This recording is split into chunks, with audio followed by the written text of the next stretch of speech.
Thank you. Ini kali pertama puji Tuhan nggak pakai nyasar.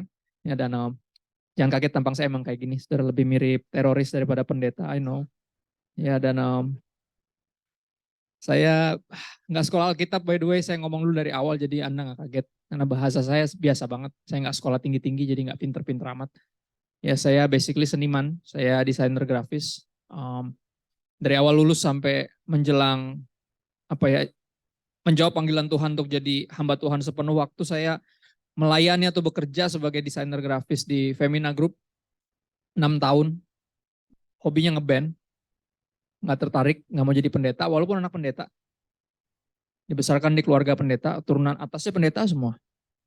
Ya, tapi jarang saya ketemu anak pendeta yang mau jadi pendeta. Jarang.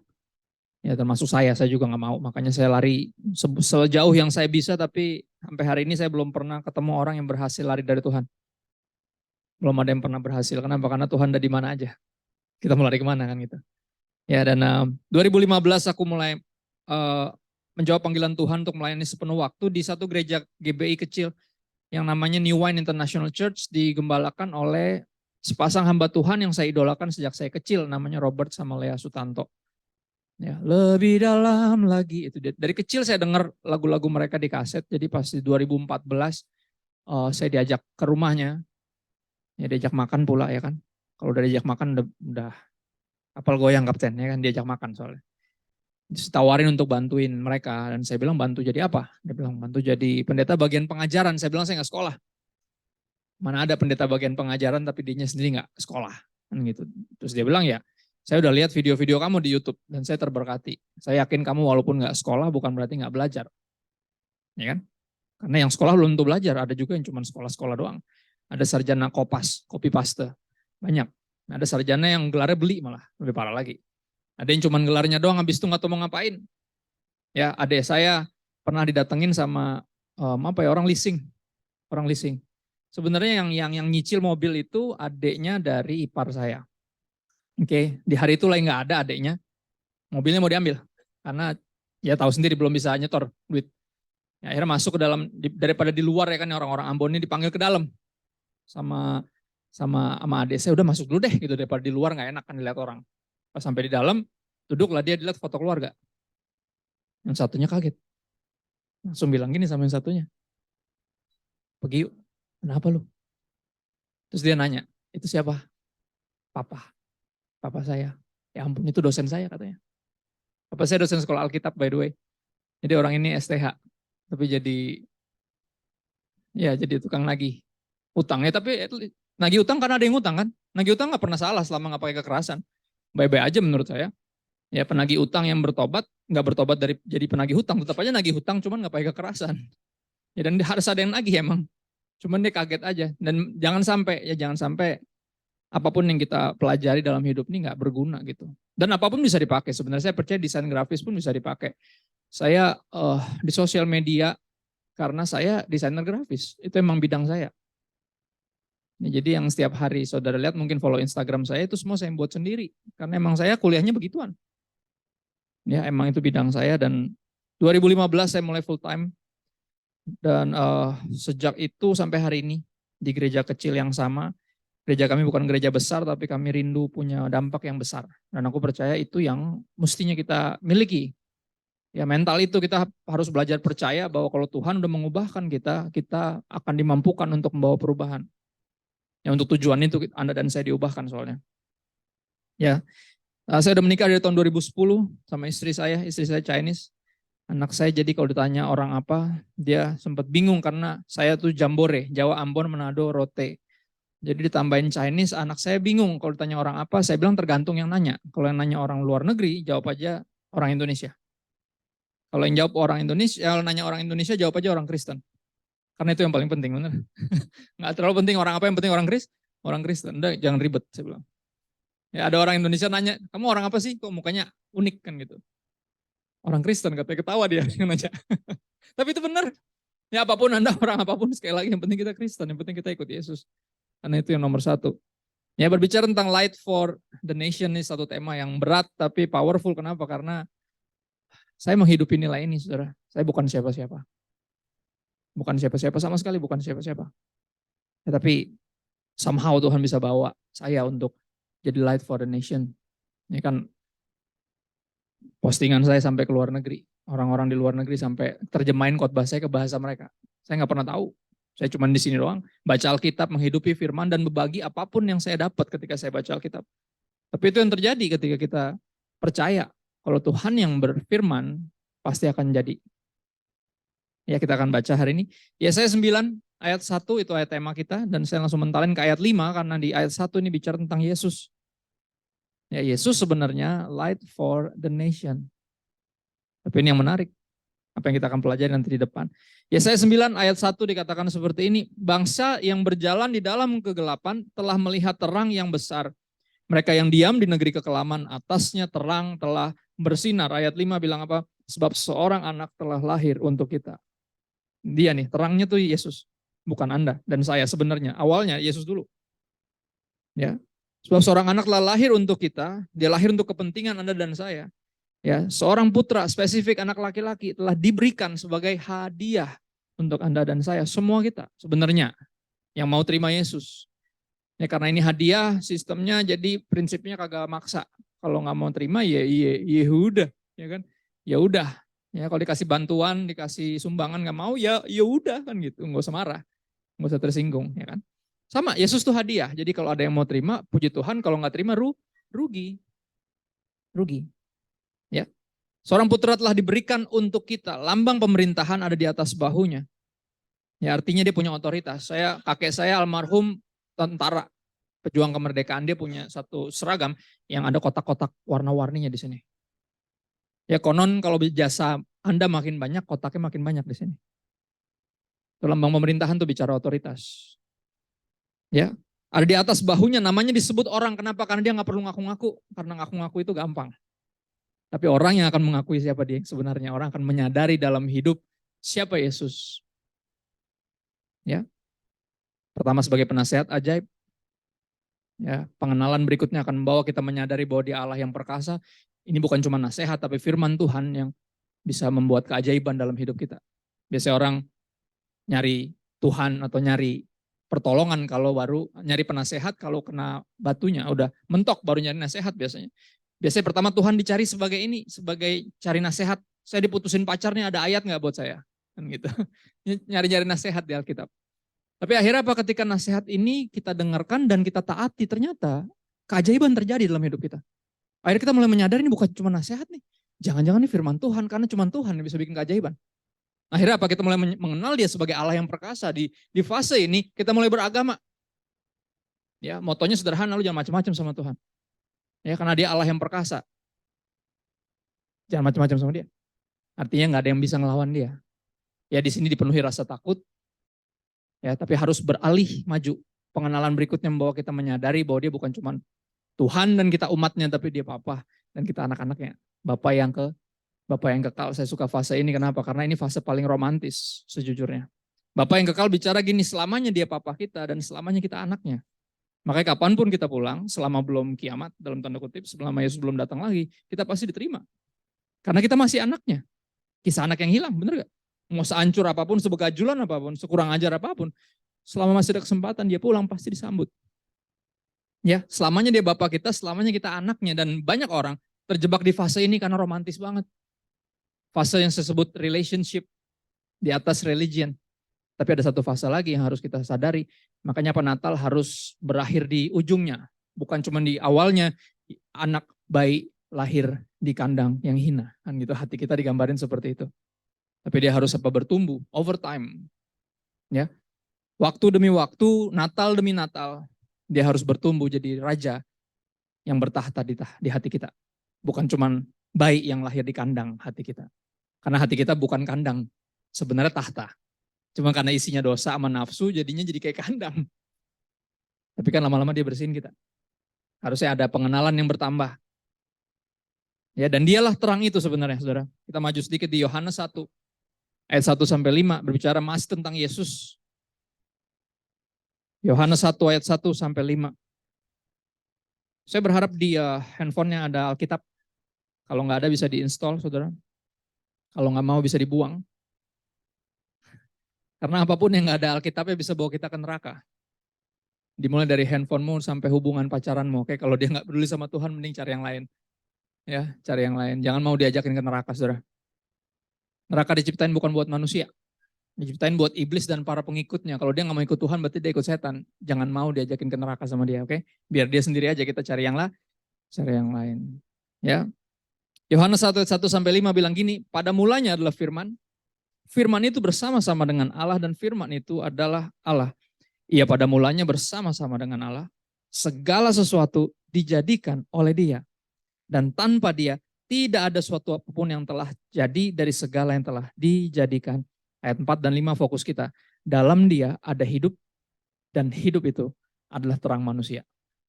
Bicara tentang siapa nih? Yesus. Ayat 5. Terang itu bercahaya di dalam kegelapan. Dan kegelapan itu tidak menguasainya. Ini prinsipnya. Sekecil apapun cahayanya, kegelapan gak akan pernah bisa mempengaruhi terang. Sebaliknya terangnya akan mempengaruhi kegelapan. Walaupun kecil terangnya. Jadi prinsip ini yang harus kita pegang. Ya, kalau kita punya terang hidup, Kristus dalam hidup kita, nggak bisa dipungkiri kita akan bersinar. Ya, dunia nggak akan bisa mempengaruhi kita, sebaliknya kita yang akan pengaruhi mereka. Kita hidup di era di mana kata influencer terlalu sering dipakai. Ya, cuman masalah terkenal, follower banyak, influencer. Padahal bisa jadi dia bawa pengaruh buruk. Lebih mirip influencer daripada influencer. Ya kan? Tapi harus kita bawa pengaruh yang baik, seperti terang sekali lagi. Kegelapan nggak akan bisa menguasai terang. Sebaliknya justru terang yang akan mempengaruhi kegelapan. Dan makanya apa? Orang harus punya Yesus. Sekali lagi makanya saya bilang yang nggak ada Alkitabnya bisa bawa kita ke neraka. Tapi yang ada firman, yang jadi manusia, yang ada Yesus dalam hidupnya. Ya bukan hanya akan berakhir di sorga, tapi akan bawa banyak orang ke sorga. Katakan amin. Oh ya, kita lanjut lagi. Ada 3 poin hari ini saya mau bagikan saudara secara cepat. 3 poin yang buat yang suka nyatet. Buat yang gak suka bisa mulai. Nanti depan pintu sorga selalu ditanyain catatannya mana. Gitu. Enggak deh. Ya. Catatan paling bagus tuh diposting saudara di sosial media. Karena gak bisa hilang, kebakaran, dicolong orang, ketinggalan. Bahkan gak bisa lupa. Kenapa? Karena kalau Anda lupa nanti Facebook ngingetin. 7 years ago. Gitu. 7 tahun yang lalu. Anda mendengar khotbah ini, kemana lu kemarin kan gitu. Ya. Bukan Tuhan gak ngomong, tapi kita yang gak terlalu perhatiin biasanya. Makanya apa, walaupun hari ini gak terlalu merhatiin, udah belaga sibuk aja, daripada kelihatan ngantuk kan malu ya. Baru jam segini ngantuk. Kan gitu. Walaupun tadi malam nonton bola, saya nonton bola sampai pagi. Gila tuh 2 pertandingan sakit jantung saya. Gak bisa habis bener. Dua-duanya gak bisa habis. Gila gue bilang tidur pagi ini gak bener nih. Ya. Jadi harusnya belum ngantuk saudara. Ya jadi daripada ngantuk mendingan sok sibuk aja. Ayah saya seorang pendeta almarhum selalu bilang anak pendeta jelas nggak boleh ngantuk. Jadi dia kasih tips. Karena dia juga anak pendeta. Ya, jangan bikin malu papa, jangan ngantuk. Jadi gimana nggak bisa biar nggak ngantuk, sok sibuk aja. Dia ngapain kek gitu. Yang paling bagusnya nyatat yang pertama, Yesus terang dunia. Ini dari sekolah minggu kita tahu. Yesus terang dunia. Dia bercahaya, Yesus terang dunia. Oh, dia bercahaya. Bercahaya di dalam dunia. Ada yang sekolah minggunya lulus, yang gelap. Ya, Yohanes 8 ayat 12 dikatakan apa? Yohanes 8 ayat 12 dikatakan, maka Yesus berkata pula kepada orang banyak, katanya akulah terang dunia. Yesus terang dunia, ini no debat lah, ini udah kita udah tahu. Barang siapa mengikut aku, kata Yesus, ia tidak akan berjalan lagi. Sebenarnya ada kata lagi di situ, unsurnya itu. Tadinya berjalan dalam kegelapan, tapi karena mengikut Yesus tidak lagi berjalan dalam kegelapan. Melainkan ia akan mempunyai terang hidup. Bukan hanya berjalan dalam terang, tapi kita memiliki terang itu, sehingga kemanapun kita bergerak, pasti ada cahaya. Somehow, dalam kesederhanaan keterbatasan kita, ketika kita mengikut Yesus, kita memiliki terang hidup, dan terang itu akan membantu kita jadi terang. Interesting. Ya, yang pertama, Yesus terang dunia. Barang siapa mengikut aku, kata Yesus, nggak akan berjalan lagi dalam kegelapan, justru akan memiliki terang hidup. Poin kedua, langsung aja cepat. Follow the light. Barang siapa mengikut aku, kata Yesus. Saya terang dunia, barang siapa ikut saya, ya, follow the light, follow Jesus, ikutin Yesus. Ya, saya sadar di sini mungkin follower saya nggak terlalu banyak, tapi nggak terlalu penting. Karena Kristen artinya pengikut Kristus, bukan pengikut Kristo. Jadi kalau Anda nggak follow IG saya nggak marah. Yang penting follow Yesus, nggak usah follow Kristo. Ya banyak orang lebih semangat follow pendeta daripada follow Yesus. Jadi pas pendetanya jatuh dia kecewa. Ya kan, Jaka Sembung naik ojek, nggak nyambung Jack. Yang bikin kecewa hamba Tuhan, ninjauin Tuhan. Kan nggak nyambung, bener gak? Salah siapa? Ya salah sendiri. Ya satu salah pendetanya jatuh, tapi sekali lagi salah kita. Yeremia 17 ayat 5 bilang apa? Ada yang pernah tahu ayat yang keras itu? Terkutuklah orang yang mengandalkan manusia, yang mengandalkan kekuatannya sendiri, dan yang hatinya menjauh dari Tuhan. Lihat Tuhan udah kasih tahu. Ya kalau ngenalin manusia pasti kecewa. Ya, berapa orang kecewa gara-gara kecewa. Ada yang kecowok. Yang jelas kecelek kan gitu. Jangan, kan dibilang jangan. Ya makanya saya kalau ngobrol sama teman saya yang mungkin bukan Kristen, saya pernah ditegur bagus, dia bilang. Saya bilang, saya berusaha meyakinkan dia, lu percaya deh sama gue. Enggak, musyrik gue percaya sama lo, gue percaya sama Tuhan katanya. Iya benar juga, benar juga ya. Saya setuju. Ya pada akhirnya sering kali tergoda untuk bikin orang tuh percaya sama saya, padahal bukan tentang saya, tentang Yesus. Makanya saya suka bahkan memperhalus kata-kata Yesus biar dia mau terima. Sebenarnya yang pengen diterima sama saya, sama dia tuh sebenarnya saya. Makanya saya perhalus. Kalau saya pengen Yesus yang diterima saya nggak usah perhalus. Ngomongin aja apa yang Yesus bilang. Selesai kan? Biar mereka terima Yesus siapa adanya. Bukan versi yang dimanis-manisin. Ya kan? Saya berharap dari sekolah minggu dikasih tahu gitu bahwa Yesus tuh nanti akan datang naik kuda. Oke, lidahnya pedang, matanya api. Oke, pasukan tentara. Dari sekolah minggu saya berharap tahu Yesus yang itu. Nggak bakal macam-macam saya sama Yesus. Saya taunya Yesus yang gendong domba tuh gak? Yang rambutnya kayak iklan shampoo tuh. Siapa yang takut sama doi? Gitu. Makanya gue bandel gedenya. Karena gue gak tahu. Ternyata bahasanya lu jangan macam-macam lah sama Yesus gitu bener. Coba dari kecil dikasih tau Yesus yang itu. Gak main-main gue pasti. Mana berani. Gambarannya ngeri banget. Ujung jubahnya dicelup di darah. Ngeri gak tuh? Gak ada yang main-main sama Yesus yang itu. Cuman gak ada Yesus yang itu di sekolah minggu. Sekolah minggu Yesus gendong domba. Gitu. Yesus yang ucapannya kayak fortune cookie itu kalau makan kue itu dalamnya ada.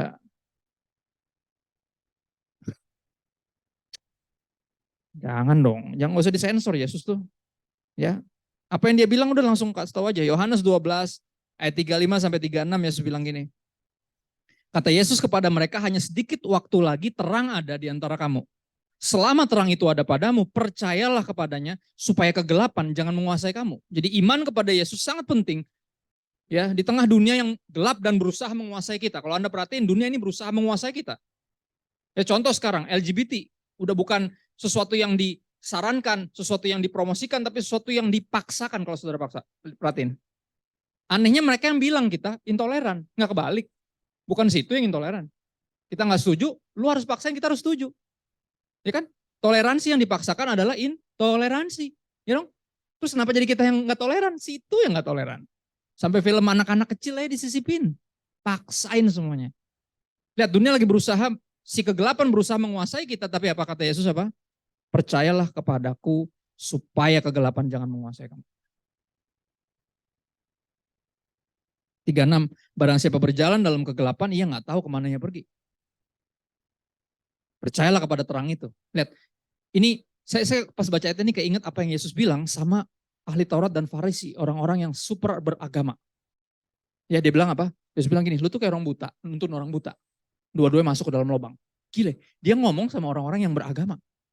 Kontroversial banget, pantesan disalib. Bener gak? Pantesan disalib, ngomongnya begitu, mulutnya. Nggak dijaga kalau kata orang sekarang tuh, itu mulut dijaga dong, jangan kayak gitu kan. Yesus gak peduli, emang itu kebenarannya. Kenapa? Manusia gak akan bisa menuntun manusia kepada keselamatan. Oke, kita semua berdosa. Orang berdosa menuntun orang berdosa kemana? Ke neraka lah. Makanya apa? Percayalah kepada terang itu. Makanya terang harus datang ke dalam dunia. Cuman yang dari sorga, yang bisa bawa kita ke sorga, katakan amin. Yang dari sorga cuma Yesus. Nggak ada lagi. Ya manusia nggak bisa bawa kita ke sorga. Beragama jelas nggak bisa membawa kita ke sorga. Saya setuju agama semua sama. Saya setuju mengajarkan kebaikan. Nggak ada agama yang ngajarin kejahatan. Tapi agama juga sama-sama nggak bisa nyelamatin. Ya, bahkan sebagai orang Kristen saya harus ingatkan diri saya. Ketika saya menginjil, saya banggakan Yesus, jangan banggain agama saya. Kenapa? Karena saya pun bukan selamat karena saya beragama Kristen. Saya selamat karena Yesus mati buat saya. Ya, makanya kita nggak usah banding-banding, nggak usah. Apalagi kristenisasi nggak perlu. Kita bawa Yesus. Kalau agama mereka udah punya, benar ya. Orang kalau dikasih hadiah nggak terima biasanya karena udah punya, benar gak? Ya dong. Kalau belum punya pasti diterima. Karena udah punya, ya makanya nggak apa-apa untuk lo agama lo, buat gue agama gue. Kenapa? Udah punya soalnya. Makanya jangan bawa agama Kristen, kita bawa juru selamat. Juru selamat nggak punya doi. Ya dong. Agama banyak, juru selamat cuma satu. Ya kita belajar semua ideologi, saya belajar semua agama, semuanya. Ya cuma satu yang aneh, Kristen. Kristen tuh aneh sendiri. Ini bukan kita yang menyelamatkan diri kita sendiri, tapi Tuhan yang menyelamatkan kita. Bukan dari bawah ke atas, tapi dari atas ke bawah. Kristen. Makanya jadi masuk akal, kenapa kalau semuanya sama, nggak bisa selamat. Apa yang saya bilang tadi? Ya, barang siapa berjalan dalam kegelapan, ia tidak tahu kemana ia pergi. Gimana caranya dia bawa orang, dia juga nggak tahu dia mau kemana, benar nggak? Percayalah kepada terang itu, selama terang itu ada padamu, supaya kamu apa? Menjadi anak-anak terang, dan ketika kita menjadi anak-anak terang, baru kita bisa bawa orang pada terang itu. Ya kan kalau bahasa Betawinya lu aja masih begajulan, ngerti nggak? Mau sosok bawa orang jadi benar gimana caranya? Lu juga ngaco. Cuma bedanya beragama Kristen kan gitu.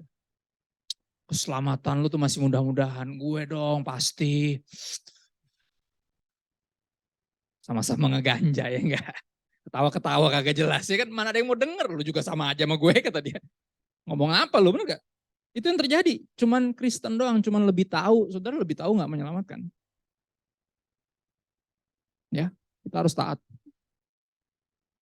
Ngapain lu manggil gue Tuhan kalau lu gak menurut apa yang gue suruh kata Yesus. Kayak orang bangun rumah tanpa dasar. Ketika badai hidup menghajar, pandemi datang. Kapal goyang kapten. Ya iyalah. Benar gak? Ya kan pandemi itu kan kayak ujian seberapa Kristen kita. Banyak kita kehilangan. Orang-orang yang kita kasihi sampai hal yang kita banggakan. Hilang semua.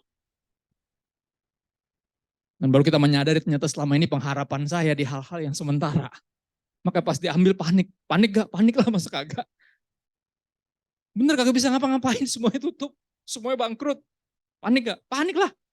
Dan di situ baru kita menyadari ternyata selama ini pengharapan saya bukan Yesus. Berapa dari kita di mulut mengaku Yesus harapan jiwaku.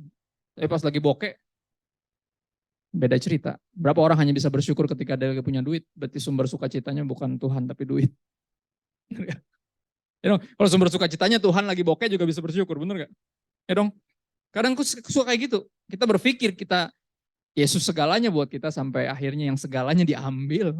Dan kita baru menyadari selama ini bukan Yesus segalanya buat saya tapi yang tadi. Oke, saya kecewa. Ada yang tinggalin Tuhan karena orang tuanya meninggal. Ada yang tinggalin Tuhan karena bisnisnya turun-temurun, warisan keluarganya hilang, rusak gitu aja gara-gara pandemi. Dan akhirnya menyadari, ya berarti selama ini gue gak ikut Tuhan. Gue manfaatin Tuhan. Tuhannya yang lain, bukan dia. Dan itu ngeri. Ya, makanya apa? Selama terang itu ada padamu, percayalah kepada terang itu supaya kamu menjadi anak-anak terang. Gimana caranya bisa menjadi anak-anak terang? Hidup dalam firman. 2 Petrus 1 ayat 19. Saya mengutip kalau Natal biasanya kita ingat kisah tentang orang Majus dari timur yang mengikuti bintang, benar? Ingat ya kisahnya?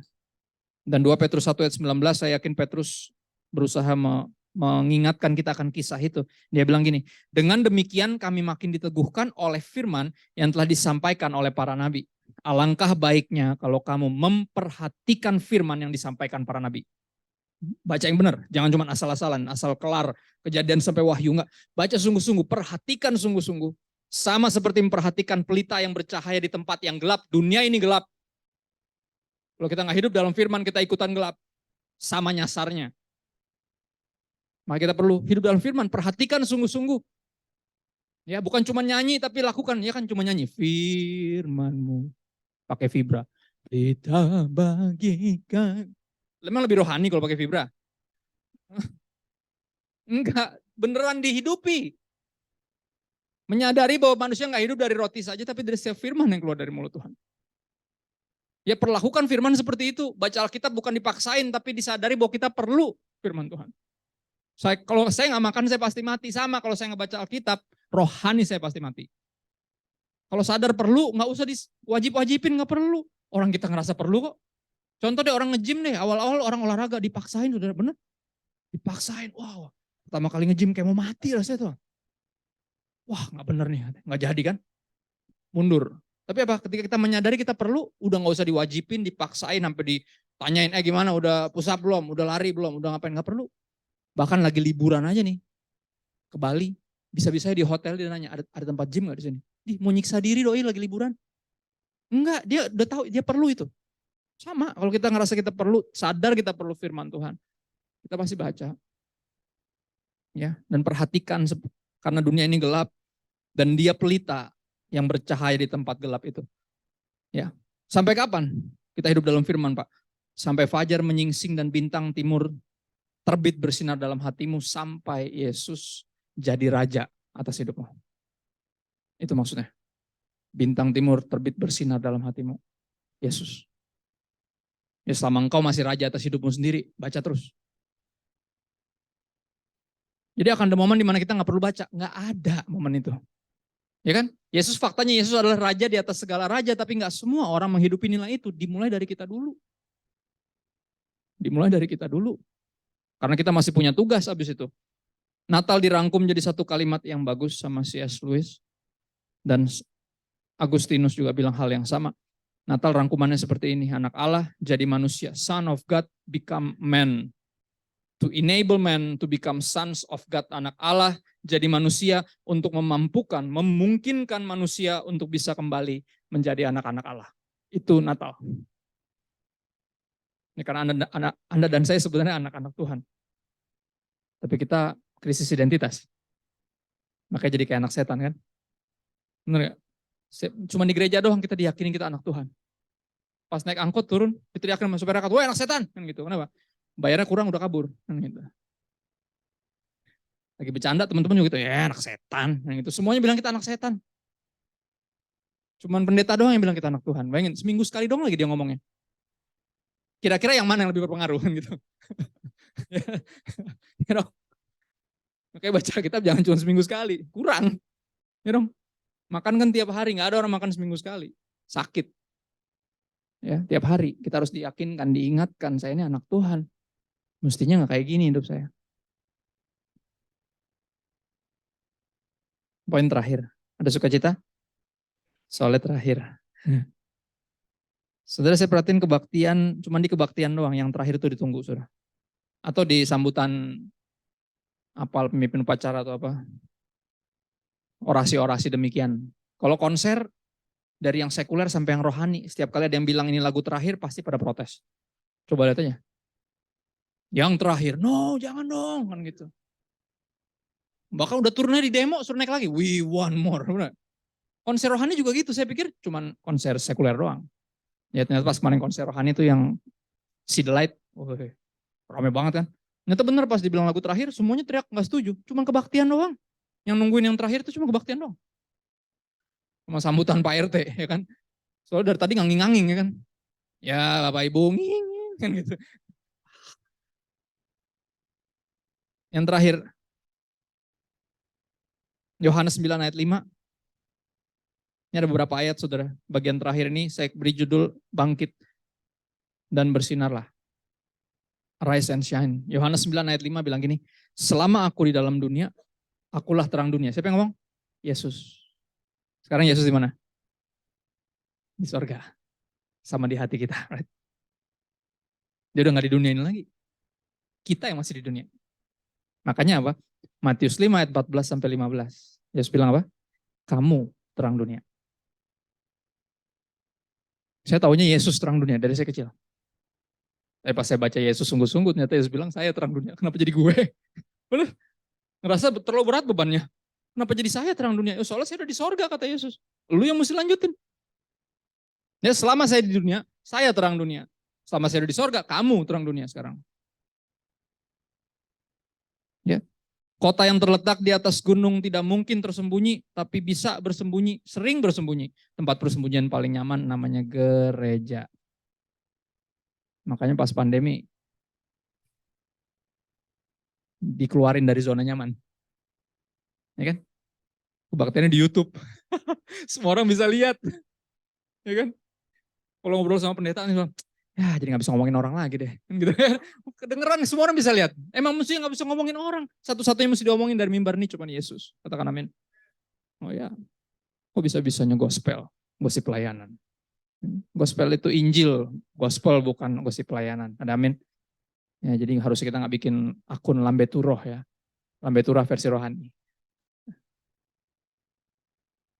Kita ini true worshiper, amin. Bukan true gossiper ya. Bertobat ya. Kita ngomongin Yesus aja lah. Yesus doang yang jelas, yang lainnya ya kurang jelas. Kota yang terletak di atas gunung tidak mungkin tersembunyi tapi sering bersembunyi. Maka ya 15 bilang gini, lagi pula orang nggak menyalakan pelita lalu meletakkan di bawah gantang. Nggak ada orang nyalain lilin, tutupin pakai gayung. Nggak ada. Buat apa fungsinya? Atau nyalain pelita terus taruh di bawah tempat tidur, mau ngapain? Nyari tikus, kecuali yang dicari. Ini kolong. Ya dong? Tapi nggak ada fungsinya. Makanya apa?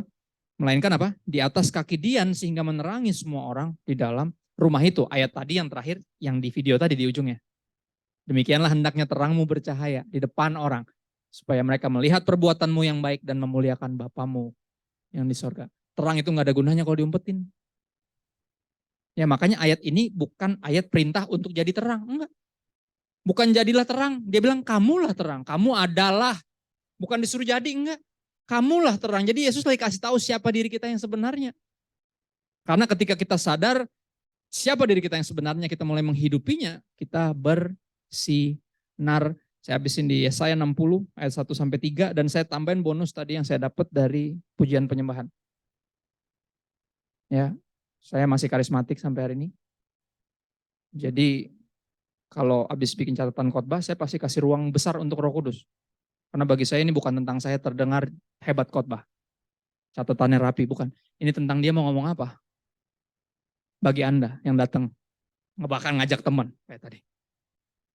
Ya saya cuman tukang surat, tukang pos. Tukang pos kerjaannya cuma nganterin surat, nggak boleh ganti isinya.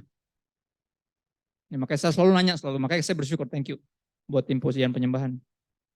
Ya ketika Anda bernyanyi, Tuhan berbicara, ditambah-tambahin ayat ini loh, ini mesti dibaca. Oke. Ya saya 60 ayat 1 sampai 3, ayatnya bilang gini, bangkitlah, menjadi teranglah, terjemahannya kurang enak. Bahasa Inggrisnya, shine. Shine itu bukan menjadi terang, shine itu bersinar. Bersinar adalah yang terang lakukan ketika dia jadi dirinya sendiri. Katakan amin. Oh ya, nama juga terang pasti bersinar. Ya dong, kamu terang dunia. Ketika kita menyadari itu kita pasti bersinar. Tugasnya adalah apa? Keluar dari persembunyian. Nggak ada gunanya Kristen untuk kalangan sendiri, nggak ada gunanya. Karena Yesus nggak untuk kalangan sendiri. Saudara baca Yohanes 3 ayat 16 di Alkitab, ada bintang kecil di ujungnya, terus di bawah ada tulisan untuk kalangan sendiri. Enggak. Karena begitu besar kasih Allah akan dunia ini, bukan akan orang Kristen doang. Sehingga dia menganugerahkan anaknya yang tunggal supaya barang siapa yang percaya, siapa aja yang mau percaya, nggak binasa melainkan beroleh hidup yang kekal. Nggak ada. Nggak ada satu bintang kecil pun di Alkitab. Dan tulisan untuk kalangan sendiri. Makanya apa? Dia pengen kita bangkit. Bangkit tuh bahasanya kayak orang tidur terus bangun. Itu lebih parah. Mati ini sebenarnya. Tapi dibangkitkan. Saudara, kita nggak bisa bangkitin diri sendiri. Mungkin bisa bangun sendiri. Tapi bangkit nggak bisa. Ya, kekristenan bukan tentang orang yang jahat belajar jadi baik. Ini tentang orang-orang yang tadinya mati, dibangkitkan. Orang-orang yang tadinya mati dalam dosa, sekarang hidup buat kebenaran. Kekristenan. Jauh dari cuma sekedar belajar jadi orang baik. Bangkit bersinarlah, sebab terangmu, M-nya huruf kecil. Terangmu di sini, hidupmu berarti. Ya kita memiliki terang hidup namanya Yesus. Dan hidup kita yang disebut terangmu di sini. Terangmu apa? Datang dan kemuliaan Tuhan terbit atasmu. Bicara apa? Tuhan berkenan atas hidupmu.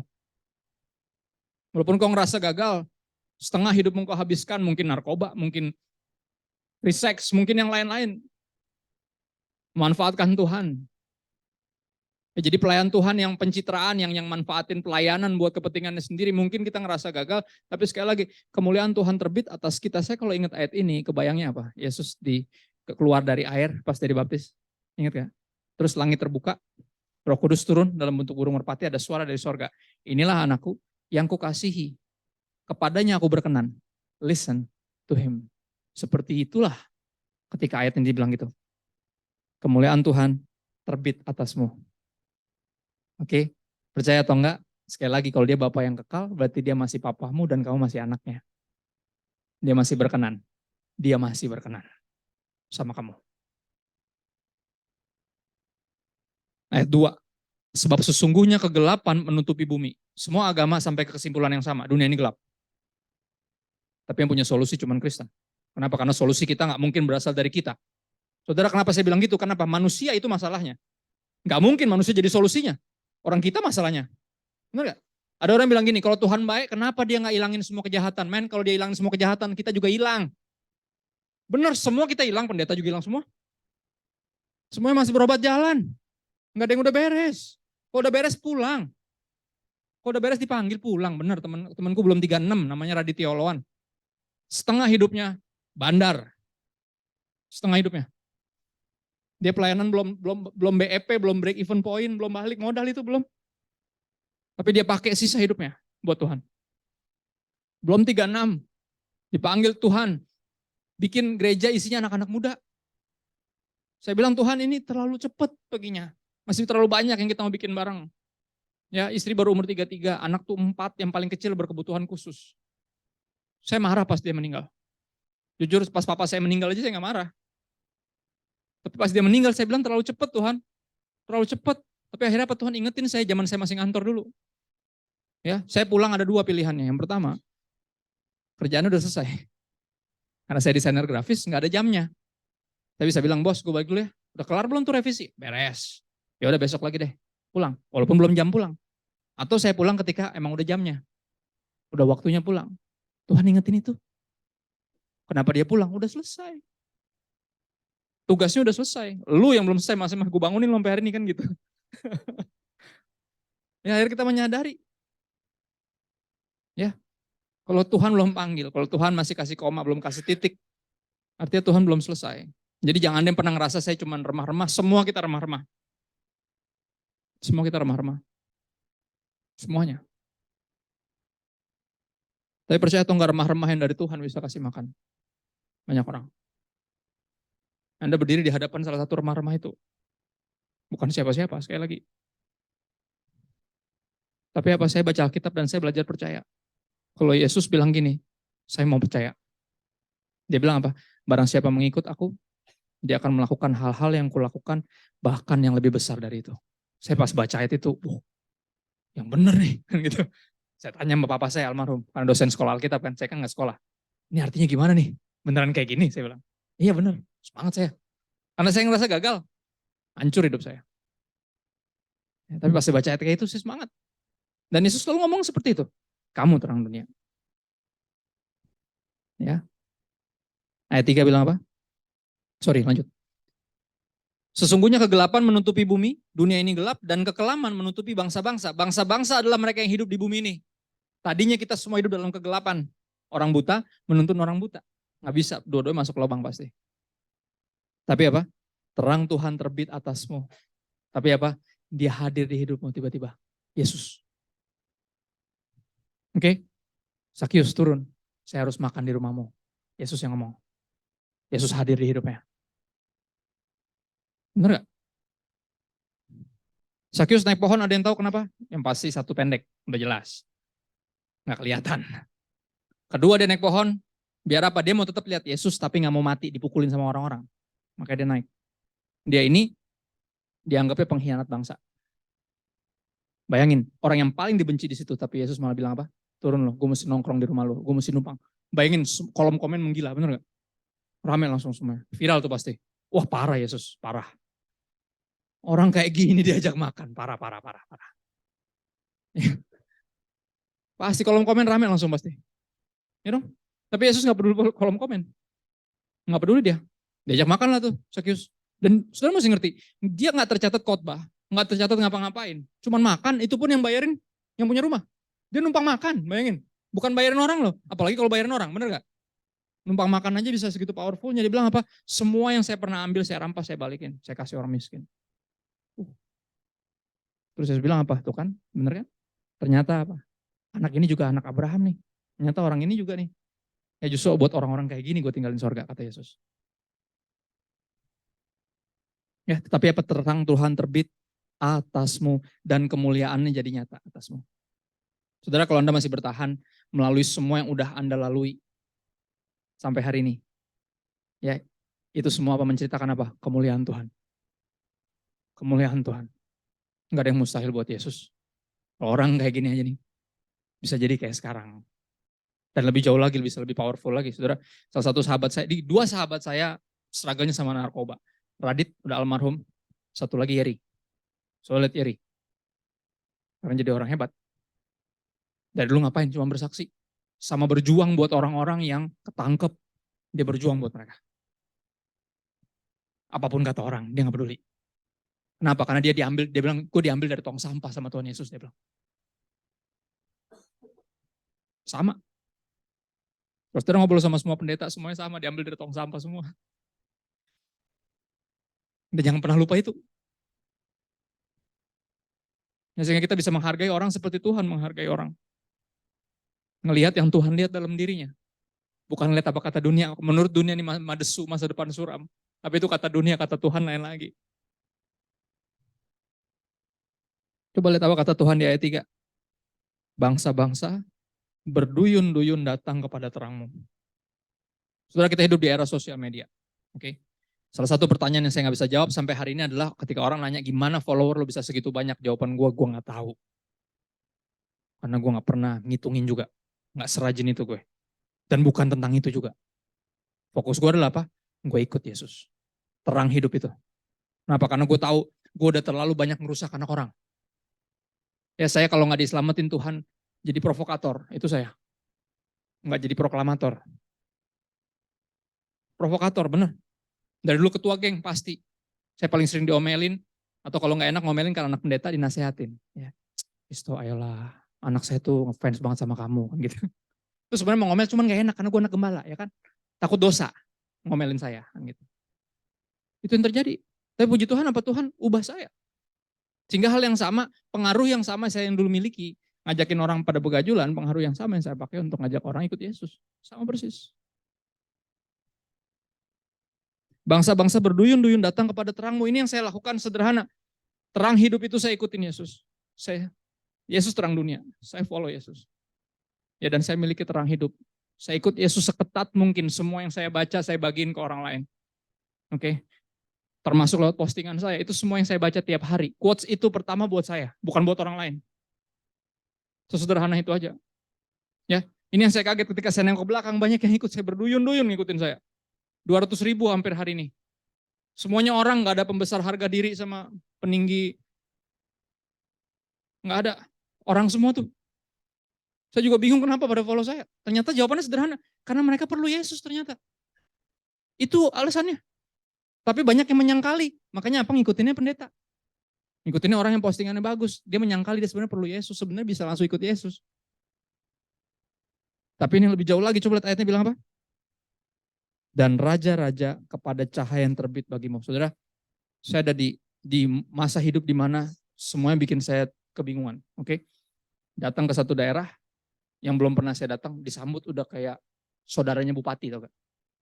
Bener, bupati ngajak makan, ngapain? Raja-raja. Yang nggak pernah saya bermimpi, saya nggak pernah masuk MPR, DPR. Satu sekali masuk diajakin khotbah di persekutuan doa. Ternyata ada persekutuan doa dalamnya. Seumur hidup lahir di Jakarta kagak pernah, cuma lihat doang tuh gedung. Dari zaman dirusuin, dicoret-coret, bener. Cuma lewat aja. Tapi pas saya jadi pemberita firman, ketika tugasnya sederhana, baca Alkitab, bagiin, that's it.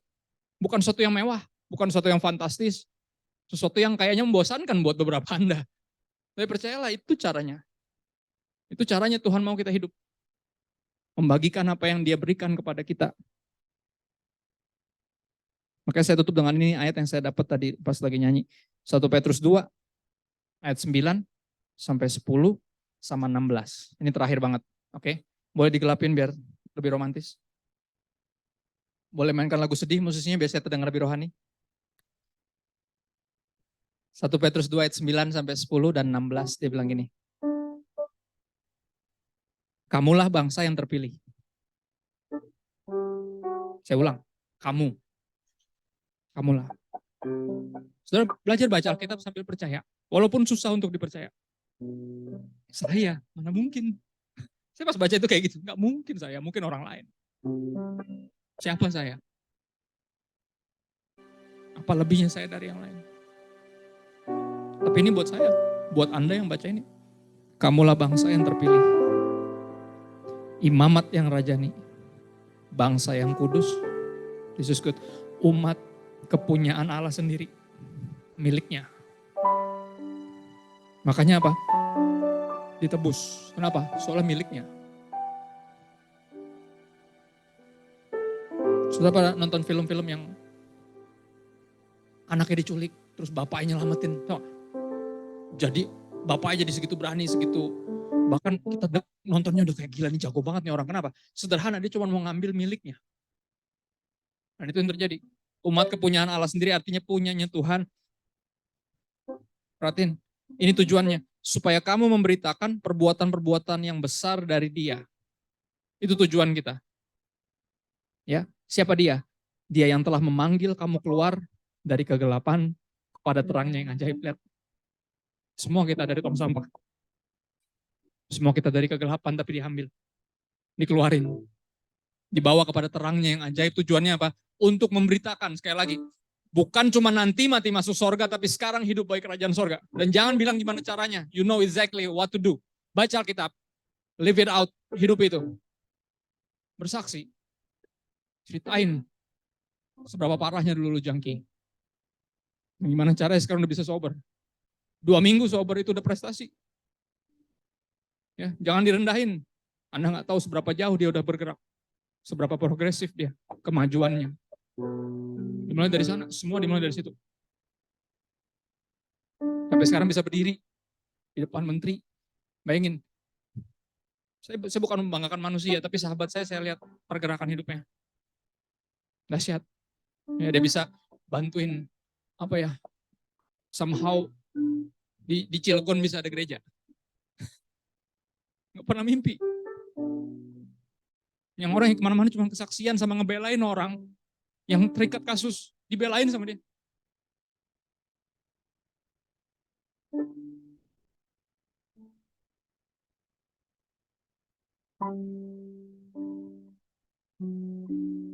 Perhatiin, kamu yang dahulu bukan umat Allah, tetapi yang sekarang telah menjadi umatnya. Yang dahulu tidak dikasihani, tetapi yang sekarang telah beroleh belas kasihan. Ayat terakhir, ayat 16. Coba lihat. Ayat 16, coba lihat.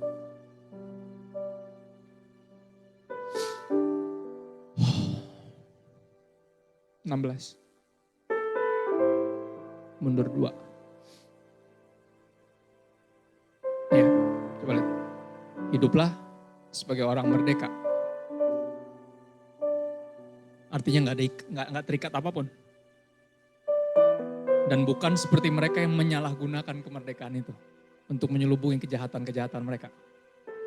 Tetapi apa? Hiduplah sebagai hamba Tuhan. This is interesting. Kenapa? Karena ternyata menurut firman Tuhan, orang-orang yang paling merdeka adalah orang-orang yang mengikatkan dirinya sama Tuhan. Berapa dari kita mungkin udah terlepas dari ikatan yang kemarin, tapi belum mau mengikatkan diri sama Tuhan. Itu yang bikin kita balik terikat lagi. Ya, bahasa narkobanya tuh relapse. Ya, bahasa dunianya tuh kumat. Tobat terus kumat. Kenapa? Karena kita nggak mau mengikatkan diri. Karena berpikir kalau saya mengikatkan diri saya nggak merdeka. Salah. Itu bilang apa? Hiduplah sebagai orang merdeka. Hiduplah sebagai hamba Tuhan. Dan sebagai hamba Allah saya meyakinkan Anda nggak ada yang lebih merdeka daripada jadi hamba Tuhan. Karena ini nggak ada yang paksain saya jadi hamba Tuhan. Nggak ada yang paksain saya jadi pendeta. Tapi saya menyadari saya udah berdosa terhadap Papa dan terhadap sorga. Makanya saya bilang apa? Kayak anak yang hilang. Di tengah disambut, dipestain. Dia bilang apa, Pak? Aku gak layak disebut anakmu. Saya udah parah banget. Saya udah berdosa terhadap Papa dan terhadap sorga. Dia bilang apa? Boleh gak saya jadi salah seorang dari hambamu? Lihat, dia minta. Gak ada yang paksa. Dia pengen. Karena itu respon yang paling masuk akal dari orang-orang yang udah diselamatin. Orang-orang dia ambil keluar dari kegelapan. Respon yang paling masuk akal adalah kita hidup buat terang. Ya saya kutip lagi Yeri. Yeri bilang gini, sebelum kita mengikatkan diri sama Tuhan, kita akan kembali terikat sama apa yang dulu mengikat kita, dia bilang. Makanya apa? Gak ada jalan lain. Gue dikeluarin dari narkoba, gue harus perangin narkoba, kata Yeri. Gak ada jalan lain, gue harus memilih untuk mengikatkan diri sama terang yang membawa gue keluar dari kegelapan. Dan aku gak tahu dosa kita yang mana, tapi sekali lagi kita harus aktif memerangi dosa.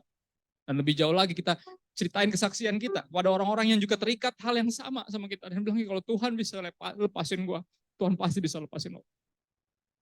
Kalau Tuhan bisa pakai orang biasa kayak gue, dia pasti bisa pakai orang biasa kayak lo.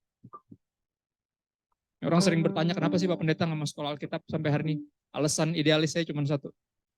Saya pengen tetap jadi orang biasa. Sehingga ketika orang lain melihat saya, orang lihat Kak Kristo orang biasa lo, bisa lo. Biarin aja. Ini kan kalau saya sekolah juga buat apa? Buat apa? Prestis. Buat apa sih nggak perlu itu? Ya biar dalam kebodohan saya, keterbatasan saya bisa menginspirasi orang-orang. Ayo. Kalau Tuhan bisa pakai bajingan kayak gue, dia bisa pakai orang kayak ya di malam Natal ini sekali lagi Natal mengingatkan kita. Ya. Bahwa raja di atas segala raja nggak lahir di istana. Ya, nggak lahir di istana. Kenapa orang Majus datang ke istana? Karena mereka pikir yang lahir raja. Dicari ke istana kan, idealnya nggak ada di situ. Saudara, Natal salah satu momen favorit saya. Kenapa? Karena saya penyanyi, keluarga penyanyi semua. Oke, kita suka Natal kenapa? Karena biasanya ada siaran langsung dari White House, Presiden Amerika. Ya kan? Itu tuh biasanya ada penyanyi biasanya. Mariah Carey, Whitney Houston dulu belum meninggal, Celine Dion. Biasanya ada choir, itu paduan suara. Wah, suaranya nggak benar semua tuh. Maksudnya bagus ya, bukan nggak benar gimana. Wah, parah-parah suaranya. Saya seneng banget karena saya suka musik, kita suka musik. Ya itu paduan suara terbaik di dunia dikumpulin di situ buat nyanyi di depan presiden. Tapi pas saya baca Alkitab ini yang terjadi. Paduan suara terbaik alam semesta yang personelnya malaikat. Dikirimnya nggak ke istana presiden. Dikirimnya ke orang-orang paling miskin di situ. Para gembala. Yang hidupnya setahun sekali. Digedein domba. Dibawa ke bait Allah dengan harapan gak cacat, dombanya jadi bisa jadi duit. Orang-orang paling miskin. Tapi mau tahu, mereka orang pertama yang tahu. Ya, yang diberitakan kabar baik itu. Ya, makanya saya heran kalau Natal jadi cuma buat orang-orang yang mampu. Salah. Natal buat semua orang. Kita harus bagikan Natal ini. Yesus buat semua orang. Ya. Dan Natal selalu jadi momen paling bagus untuk menginjil. Untuk ceritain Tuhan Yesus. Dan untuk bersaksi. Ceritain hidupmu sebelum dan sesudah Yesus hadir di hidupmu. Saya mau nyanyiin lagu Natal tapi gak usah, kita nyanyiin lagu yang normal aja. Lagu yang memberkati saya. Liriknya bilang ini. Yesus kemuliaanmu pulihkan hatiku. Yesus kemuliaan-Mu berkati hidupku. Saya bilang segala kemuliaan, segala pujian syukur. Segala pujian syukur bagimu. Syukuri kehadirannya di hidupmu. Kau hadir dalam hidupku. Kini ku datang sujud di hadapanmu, memujimu, menyembahmu, Yesus ku